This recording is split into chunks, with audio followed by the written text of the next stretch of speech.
This is a production of WTVI PBS Charlotte.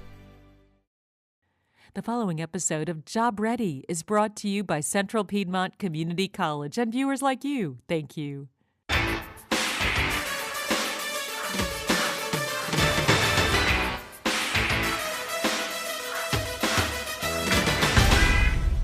Hello, and welcome to Job Ready. I'm Tony Zeiss. The purpose of our show is to share emerging workforce trends in the Charlotte region and to identify career options and resources that are available to you and your family.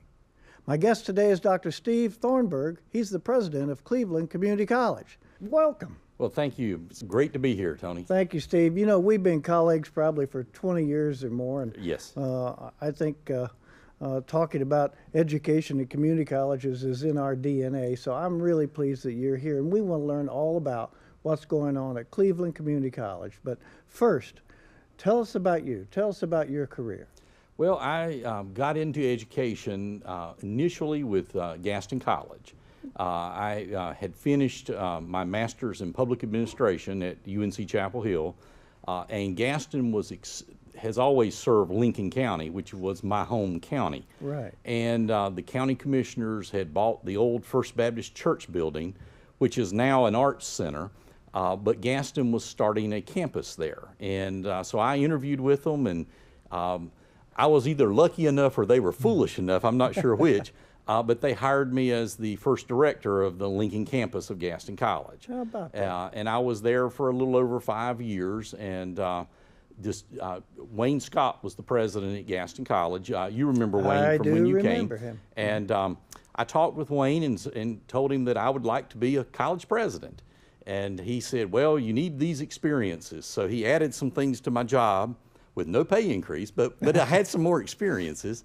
But he also, his term was that you will advance faster with your union card, which meant that I needed to go back and get a doctorate. Oh. And so I was very lucky. My wife is a nurse by background, so she had very sellable skills that were transportable to places. And so we went to NC State, and as I told her, I was going for 3 years, but it took me 4 because I really enjoyed being there.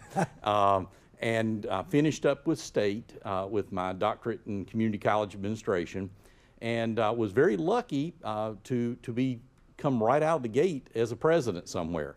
Now we had to move, as my mother said, to the ends of the world. We went to Bangor, Maine, and I was the president at Eastern Maine Technical College in Bangor. Was there for a little over a year when a friend sent me a newspaper clipping that the founding president at Cleveland was retiring. And I was like, well, maybe I should look at this, because Cleveland County is next door to Lincoln, and it was the college to where my parents lived was just a little over 24 miles. And I thought, well, this is a real good chance to maybe come back home. So I did apply, and in the summer of 1990 came to Cleveland as the president. That is a great story. I did not know you had such a circuitous route back to Cleveland. Now, why did you choose community colleges as your career? You could obviously have been an educator in other areas. Well, actually, my undergraduate has nothing to do with education. That's why I'm sort of fascinated being here in your studios. I was a double major in journalism and a major that Carolina doesn't offer anymore, radio, television, and motion pictures. So I had thought I was going to be the next Walter Cronkite of our era, but I had also had a great passion for Boy Scouts and had worked at our Boy Scout camp for the Piedmont Council for a number of summers, and decided when I finished college that I was going to work at camp one last time, because I could be the program director, which had sort of been my goal, and then I'd look for a job, because I was naive enough to think there'd always be full-time jobs out there easy to find.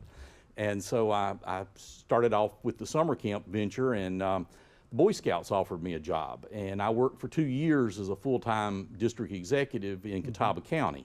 Wow. And as I'm single, you work out of your home, so it was like all I did was work. And I went, you know, this isn't going to work for me, because I'm just too much of a workaholic. So I had a very good friend who was also in journalism that had gone straight out of the journalism school to the public administration program. and he was now working at, I believe it was Warren Wilson College.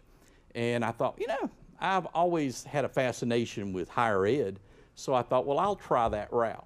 And rather than being an education major, I'll be public administration. So I went that route and ended up at Gaston, and then it went on. So. Once my experience is once you spend a little bit of time in a community college and understand the good it's doing for people, I mean, you're hooked. Coincidentally, my major was speech and radio, television, film, and I'm an Eagle Scout.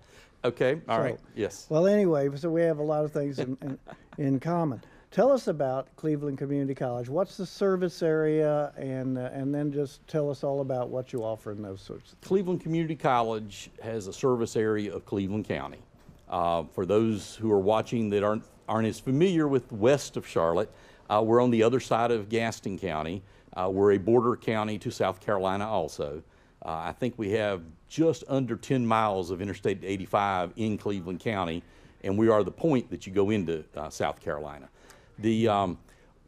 Each of the counties that are contiguous to us, with the exception of Lincoln, has a community college, and then, as I said, Gaston serves Lincoln and has a much larger facility than when I was there serving the community. So we are fairly landlocked in that geography that we work with. Some of our programs draw from surrounding counties, much like you're familiar with all of our community colleges. You play to your strengths in your community, and your neighbors sometimes have other strengths, and so people cross county lines to get the education that they need. Right, and those programs are generally designed based upon the job needs or the jobs in the area. Exactly. Probably a classic example, and this was in the late 80s, but we had a number of metalworking operations that were setting up shops in Cleveland County, and we started a machinist program. We had not had one up until then. The reasoning being that there was now job demand and a higher skill demand than was there in the past. And that's the great thing about community colleges, I think. One of the great things is the flexibility. And when those jobs are no longer there, that program goes away. We don't just keep it because we have to make sure that we're relevant to the needs of our students. Exactly. And the employers. You hate to say this because you hate to have seen the jobs lost, but we used to have a one-year vocational diploma program in television and radio repair. Well, those are disposable things now. I mean, if you don't get it repaired under warranty, wherever you purchased it, you pretty much throw them away now. Yeah, you're better off to buy it. Now, is Shelby your county seat? Yes, it is. And then, you have a lot of historical things in your area. Cleveland was named after Colonel Cleveland. Yes. Shelby was named after Colonel Shelby, Yes. both of whom fought at Kings Mountain during the Revolutionary War. And the city of Kings Mountain is in Cleveland County. Now, it spills a little into Gaston County, but the Kings Mountain National Battleground is actually in South Carolina, just over the state border. All right, now, how many students do you have? And give us a profile of your students, and then we'll get to the program areas. Our enrollment now is approximately 3,000 head count. We have average age of about 26. It sort of has fluctuated. It was a little higher than that in the early 90s, and then it lowered down, and now it has risen up just a little bit of an uptick, partly because I think we've had a slightly declining high school population, so that's skewing it just a little bit now. Well, and these enrollments at community colleges rise and fall with the economy too. Absolutely, it's very cyclical. Our peak enrollment was about 4 years ago, which crested when we had a variety of textile and furniture closings. And they weren't even layoffs with the idea that they would come back. I mean, they were just complete closures. So we had the unfortunate distinction for several months of the highest unemployment in the state. And when we improved, we only improved because Rutherford County, our next door neighbor to the west, became the highest. And so the region was quite depressed for a number of years. But you've gotten some jobs into the area also. What sort of jobs have you been attracting? It's been a variety of things. Welding, surprisingly, has been a very good growth sector for us. It's hard to say which industry maybe started that. Depending on what the military budget is doing and military contracting, Ultra Machine at one time employed several hundred welders. They're down right now because of military contracts not being or ending and not being issued again. What do they make? They make armor plating for a lot of our military vehicles. Oh, yeah. They're For the IEDs right. underneath the vehicle? Right. Their president likes to say that any vehicle that they plated has not ended in any fatalities. Fantastic. Which is quite a record. We also have Greenheck Industries.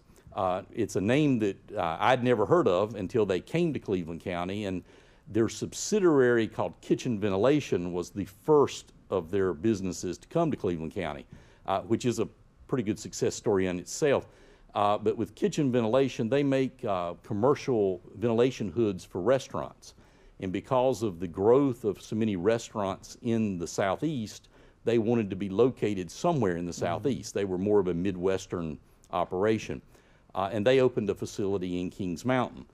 We worked with them initially. They do stainless steel welding, very clean. My dad was a machinist welder, and you walked in their place of business and it was dirty because they did the dirty things. You walk in a Greenheck facility and you could eat off the floors. Right. But that facility was so successful, they built another manufacturing facility that here again, it ties into their ventilation. It requires welders, but it's not the exhaust hoods. It's something else tied into it. And then last year, it was in the fall, the governor came in. They announced a third manufacturing facility on the western side of Shelby that will employ about 180 people. That's wonderful. So more welders. And I take great pride in that the company president told the governor in his public comments that one of the main reasons we're here is because of that initial relationship we established with Cleveland Community College, that they understand and they can help us make sure our workforce and our employees are what they need to be. Tell us about your relationship with a new company that comes in. Tell us about your programs and how you can provide training for them. Okay, I'll use a couple that are real life examples. One that hopes to be in production maybe in July, it might be August, it'll be their test production, is KSM.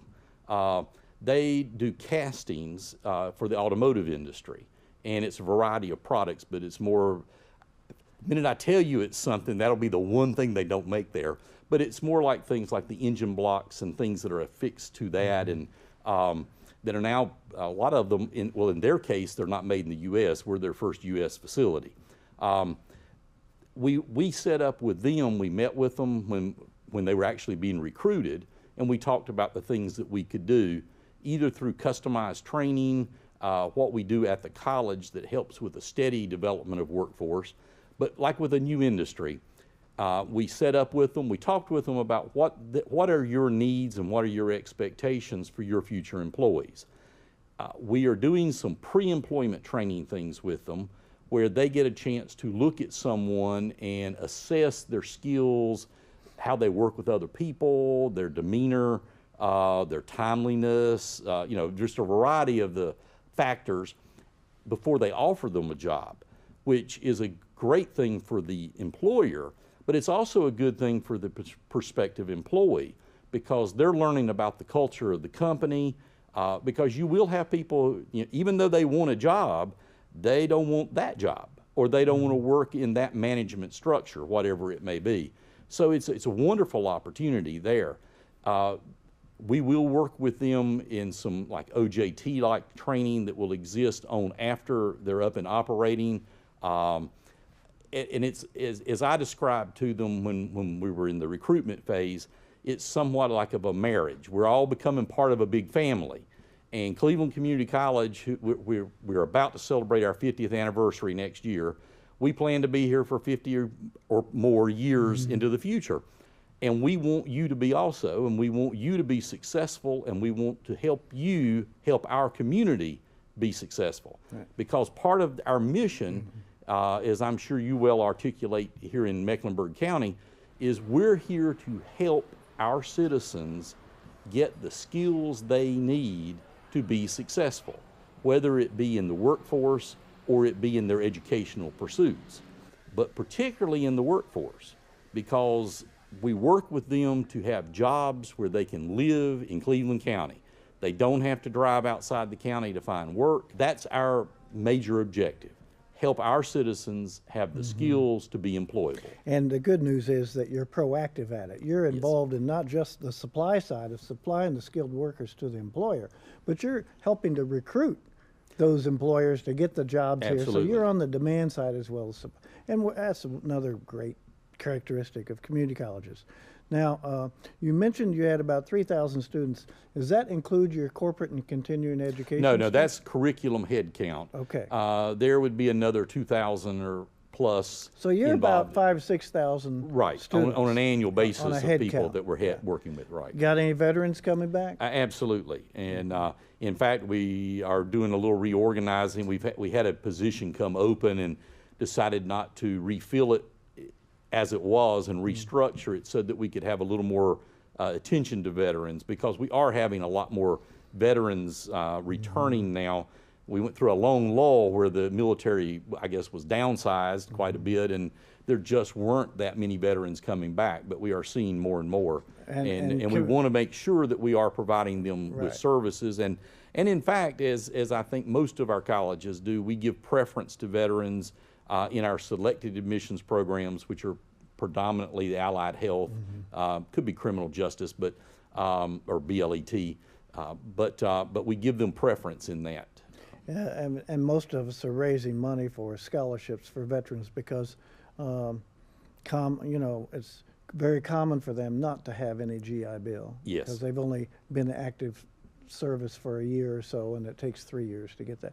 Well, tell us about let's hear about your programs. What kind of programs do you have? You've got a transfer program, and then you've got some technical programs. Right. Much like all of my brethren throughout North Carolina, we're a comprehensive community college with the AA, AS, and we have the Associate in Fine Arts also. Then the bulk of our enrollment is in the Associate in Applied Science programming, and then we have one-year vocational diplomas that actually the last time it was about a year ago, I guess, I looked at total enrollment, and about 85% of everybody doing any enrollment at all with the college was in some occupational pursuit. So that gets us right down to our roots, which was workforce development. As I mentioned welding earlier, with Greenheck and with Ultra, we used the Duke Power Community College grants, got 2 of those, and then we had an EDA grant. That's excellent. And we had an EDA grant for just under $1 million, and we renovated the vocational area on our campus. Now, we're a smaller operation than you are, so you talk about multiple buildings, and I have a few buildings. But our oldest area was what was affectionately called the A and the B building, and that was where our vocational was housed, because that was what we started as a technical institute. We doubled our welding training capacity, put in all new welding stations, totally changed all the venting and everything. I mean, it was wonderful. In the combination of the ADA grant and the 2 Duke Energy grants, and we just got another Duke Energy grant to work with robotic welding. So we're really putting great emphasis on the welding workforce in our community. And then we had one of the community college grants that you remember that we had for 2 or 3 years that we could compete for.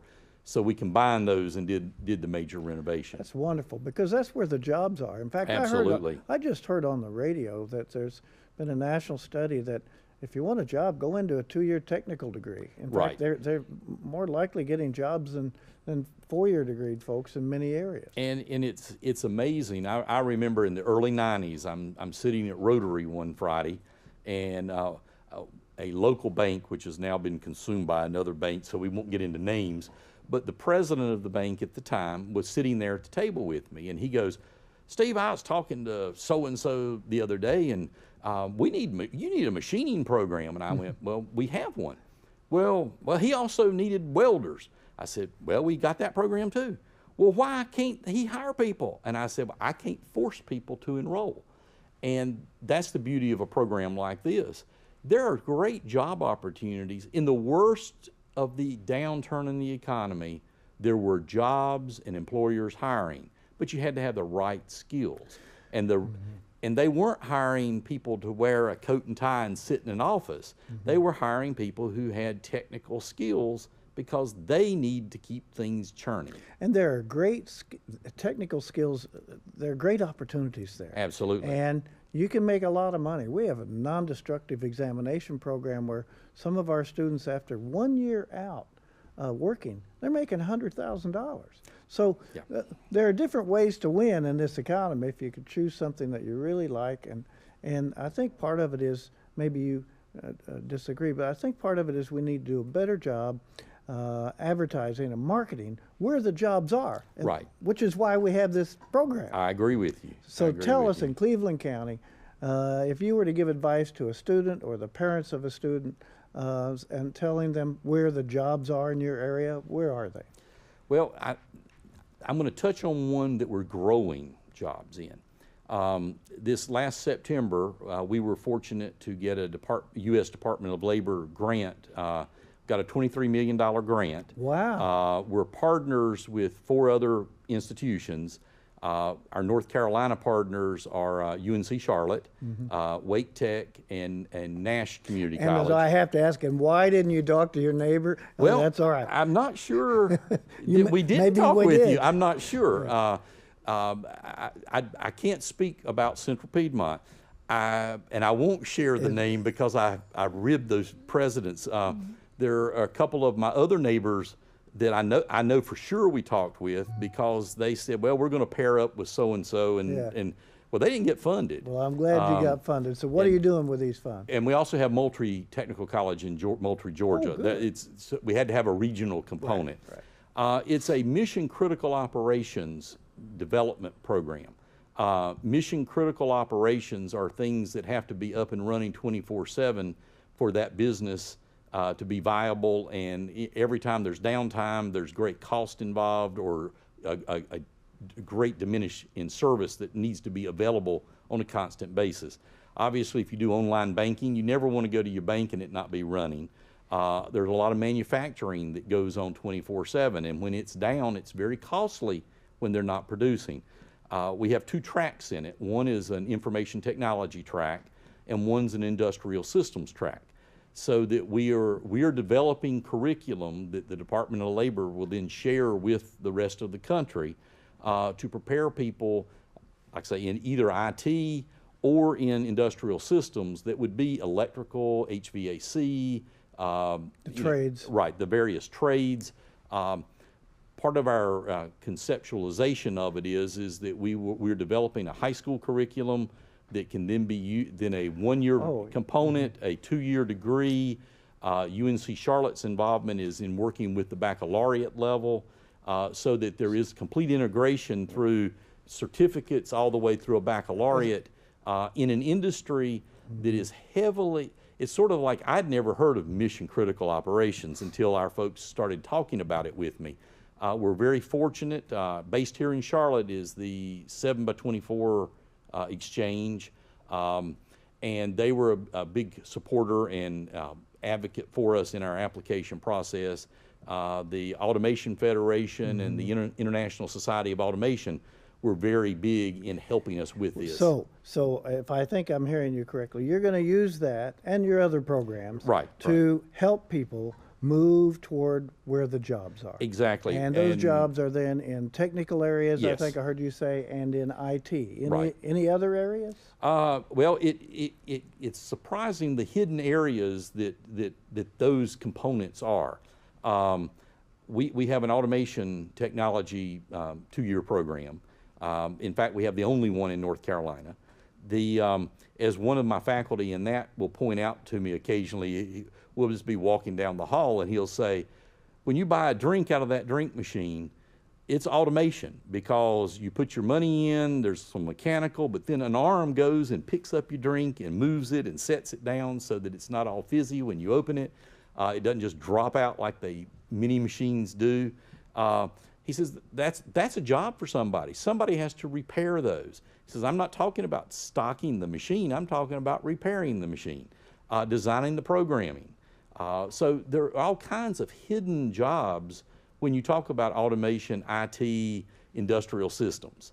So we're real excited about this particular grant, and what we view it as a way to help our region attract industries here, because we'll be up and running and able to support more high-tech industry and manufacturing. Absolutely. And of course, you also have fine arts and transfer programs for those who want to go to the universities, hence the comprehensive community college at Cleveland Community College. Dr. Steve Thornburg, thank you so much for being my guest today. It's been a delightful time talking with you. Well, I have thoroughly enjoyed it.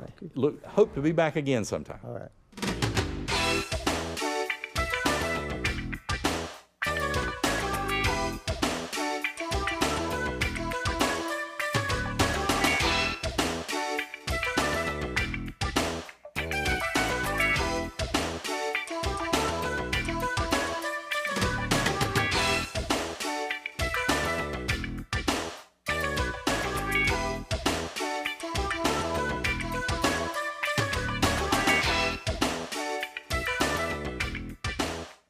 A production of WTVI PBS, Charlotte.